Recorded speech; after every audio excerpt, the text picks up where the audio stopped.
ఈరోజైతే నేను సకినాలను చేస్తాను. సకినాల పిండిని ఎట్లా తయారు చేసుకోవాలి, అందులో ఏమేమి ఇంగ్రీడియంట్స్ వేసుకోవాలనేది అందరికీ తెలిసిందే కదా.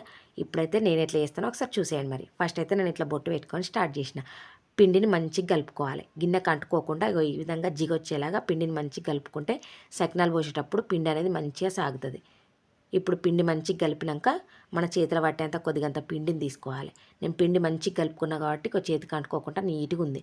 ఇప్పుడు సకినాలను సన్నగా చుట్టుకుందాం. ఇప్పుడు పిండి మంచి కలుపుకుంటే ఇలా సకినాలు పోసేటప్పుడు మధ్య మధ్యలో దిగకుండా నీట్గా వస్తుంది అన్నమాట.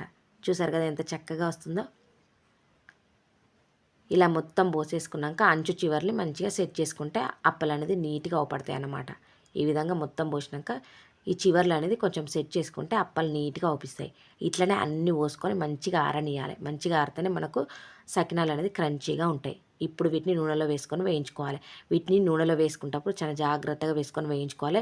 ఇలా నువ్వులు వేసి చేస్తాం కాబట్టి పైకి పొంగుతుంది.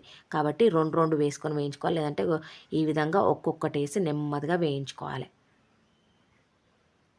ఇప్పుడు మీడియం ఫ్లేమ్లో పెట్టుకొని వీటిని మంచిగా ఎర్రగా వేయించుకుంటే మనకు క్రంచీగా సకినాలు రెడీ అయిపోతుంది. చెప్పినంత ఈజీగా ఏముండదు, కానీ పండగ కాబట్టి తప్పకుండా చేసుకోవాలి కదా.